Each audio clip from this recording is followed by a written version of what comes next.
നിബിധങ്ങൾ അവിടെന്ന് പഠിപ്പിക്കുകയാണ്.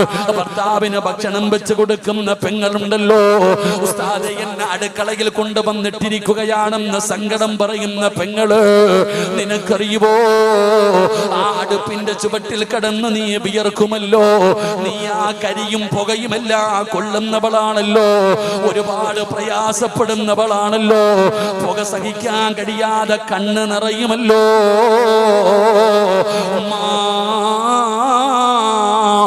ആ ഭക്ഷണം വെക്കുന്ന സമയത്ത് തീയുടെ ചുവട്ടിൽ കടന്ന് വിയർക്കുന്നത് വെറുതെയല്ല, ഇട്ടിരിക്കുന്ന ചുരിദാറിന്റെ ഉള്ളിലൂടെ വിയർപ്പ് തുള്ളി ഒഴുകുമല്ലോ, തലയിലിട്ടിരിക്കുന്ന ഷാലെടുത്ത് തുടയ്ക്കുമല്ലോ.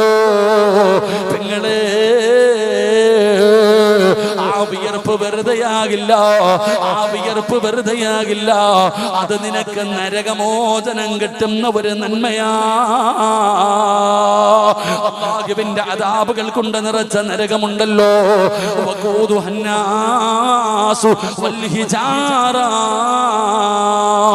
മനുഷ്യനെയും കല്ലുകളെയും ഇട്ട് കത്തിക്കുന്ന പടച്ചറപ്പിന്റെ നരകമുണ്ടല്ലോ, ആ നരകത്തിൽ നിന്ന് രക്ഷപ്പെടാനുള്ള ഒരു വഴിയാണ് പെങ്ങള് ആ വിയർപ്പ് തുള്ളിയെന്ന് നിബിധങ്ങൾ അവിടെന്ന് പഠിപ്പിക്കുകയാ. പടച്ചവനെ, പെങ്ങള് പ്രസവിക്കുന്ന സഹോദരിമാരുണ്ടല്ലോ, പ്രസവ വേദനയെ കുറിച്ച് പറയുന്ന പെങ്ങളുണ്ടല്ലോ, മക്കൾക്ക് പാല് കൊടുക്കുന്ന ഉമ്മമാരെ, അതാ 2 വയസ്സ് പൂർത്തിയാകുന്നത് വരെ സ്വന്തം ആരോഗ്യം പരിഗണിക്കാതെ മക്കൾക്ക് പാല് കൊടുക്കുന്ന ഉമ്മ, നിനക്ക് ജിഹാദിന്റെ കൂലിയാ. അല്ലാഹുവിന്റെ ദീനിന്റെ മാർഗത്തിന് വേണ്ടി പടച്ചവനെ യുദ്ധം ചെയ്ത കൂലി കെട്ടും പെങ്ങളെ പാല് കൊടുത്ത ഒരു പെണ്ണ് പ്രസവിക്കുമ്പോ, പ്രസവത്തോടെ ഒരു പെണ്ണ് മരിച്ച അവർക്ക് ഷഹീദിന്റെ കൂലിയുണ്ടെന്നാ. ഉപ്പമാരെ, ഇന്ന് വഴുത് കഴിഞ്ഞ ചാരിയത്ത് നിന്ന് നിന്റെ വീട്ടിലേക്ക് നടന്നു പോകുമ്പോ നിനക്ക് കുടുംബജീവിതത്തിന്റെ മഹത്വവും പവിത്രതയും നിനക്കറിയാനട്ടാ.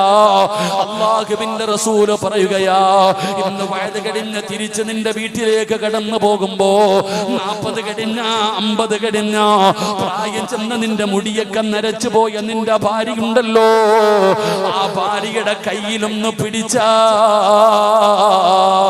നിന്റെ ഭാര്യയുടെ കയ്യില് അല്ലാഹുവിന്റെ തൃപ്തി കരുതിയിട്ട് നാട്ടുകാരെ കാണാനല്ല, കൂട്ടുകാരെ കാണാനല്ല, അല്ലാഹുവിന്റെ തൃപ്തി കരുതിയിട്ട് നീ നിന്റെ ഭാര്യയുടെ കയ്യിലൊന്ന് പിടിച്ച്